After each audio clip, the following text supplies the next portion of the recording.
Rebonjour tout le monde, nouvelle vidéo en électricité, vidéo réponse. Une personne m'a demandé en fait, bon, si un fil peut supporter 3 ampères maximum, comment se fait-il qu'on peut y faire quand même passer 15 ampères? Et qu'est-ce qui se passe à ce moment-là?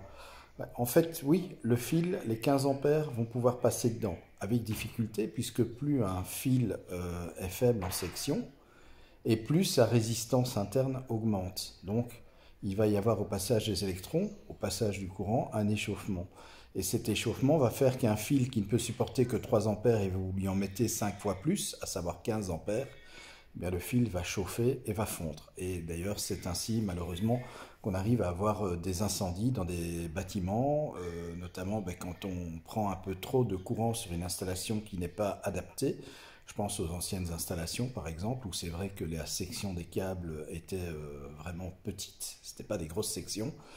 Et donc, voilà, c'est malheureusement ce qui arrive. Le fil chauffe, chauffe à tel point qu'il devient rouge, qu'il peut même fondre et surtout provoquer un incendie. Donc, en fait, le courant, c'est d'ailleurs pour ça qu'il y a des câbles avec des grosses sections.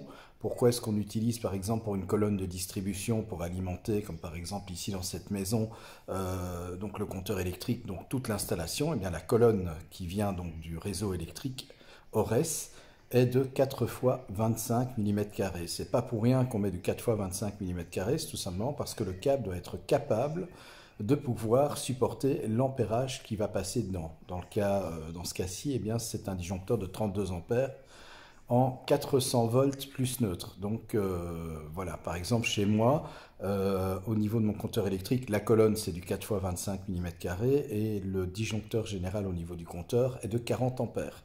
Pourquoi 40 ampères? Eh bien, tout simplement comme je suis en 3 fois 230 volts, la tension étant plus basse que 400 volts, eh bien le disjoncteur doit être plus fort en ampérage forcément, puisque comme la tension est plus faible, le courant lui est plus fort.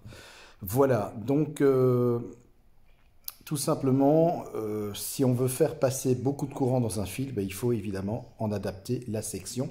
À rappeler également que la résistivité, puisque c'est comme ça que ça s'appelle, R est égal à ρL sur S, la résistivité d'un câble eh bien, dépend aussi de la longueur. C'est-à-dire que plus un câble est long, et plus il est résistant. Donc il y a à la fois sa section et sa longueur qui rentrent en ligne de compte.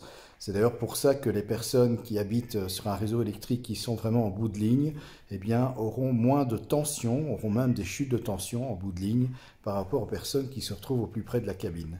Voilà, c'est aussi pour ça que quand il y a un court-circuit sur une ligne au niveau du réseau électrique, eh bien, si le court-circuit se produit en bout de ligne, ou en tout cas loin de la cabine, eh bien, les protections ne déclenchent pas parce que le courant de court-circuit est limité par la résistance du câble. Donc les protections ne vont pas, je vais dire, déclencher, les fusibles ne vont pas fondre. Par contre, ce qui est sûr, c'est que les câbles, eux, vont chauffer, voire même fondre dans certains cas. Voilà, merci en tout cas pour vos nombreuses questions que vous posez à la chaîne Fabelec. Je vous souhaite un très très bon mercredi, une bonne après-midi, avec le soleil ici en Belgique qui nous accompagne. À bientôt.